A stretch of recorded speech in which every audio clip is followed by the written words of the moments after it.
ভয়ঙ্কৰ দুৰ্ঘটনা গাৰ্ণৱ হিয়ৰি যোৱা দুৰ্ঘটনা আৰু এই দুৰ্ঘটনাত মৃত্যুৰ সংখ্যা এতিয়া মুহূৰ্তে বৃদ্ধি পাবলৈ ধৰিছে নিশাৰ ভাগত যি দুৰ্ঘটনা সংঘটিত হৈছিল সেই দুৰ্ঘটনাত পতিত হৈ 235 গৰাকীকৈ লোকে মৃত্যুক সাবটি লৈছে 235 গৰাকীলৈ বৃদ্ধি পাইছে ৰেল দুৰ্ঘটনাত মৃত্যুৰ সংখ্যা এই ভয়ানক দুৰ্ঘটনাত আহত হৈছে 900ৰো অধিক যাত্ৰী এবং বৰ্তমান সংকটজনক অৱস্থাতো কেইবাগৰাকীও যাত্ৰী আছে মৃত্যুৰ সংখ্যা আৰু অধিক বৃদ্ধি হোৱাৰ সম্ভাৱনা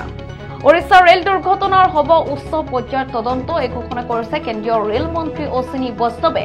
মালবাহী ৰেলৰ সৈতে মুখামুখি সংঘৰ্ষ কৰমণ্ডল এক্সপ্ৰেছৰ আৰু হাওৰাৰ পৰা চেন্নাই অভিমুখে গৈ থকাৰ সময়তে দুৰ্ঘটনাত পতিত হয় ৰেলখন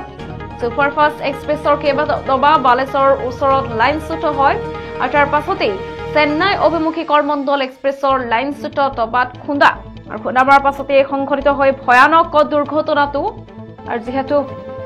উদ্ধাৰ অভিযান অব্যাহত আছে বৰ্তমানেও আৰু তিনিখন ৰেলৰ মাজত সংঘৰ্ষ হয় সেয়েহে এতিয়া এক হাহাকাৰময় পৰিস্থিতি বিৰাজ কৰিছে এক ভয়ংকৰ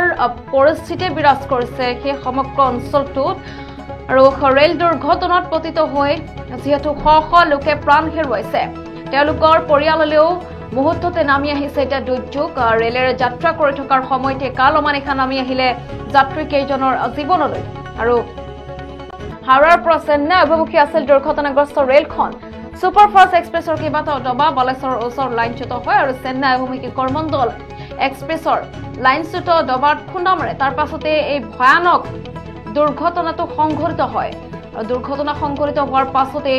ভয়ংকৰ পৰিস্থিতি বিৰাজ কৰে হাহাকাৰময় পৰিস্থিতি বিৰাজ কৰে যিহেতু তাত সেই ৰেলেৰে গৈ আছিল শ যাত্ৰী হাজাৰ যাত্ৰী আৰু হাজাৰ যাত্ৰীৰ মাজত এই মুহূৰ্তলৈকে জানিব পৰা মতে 900ৰো অধিক যাত্ৰী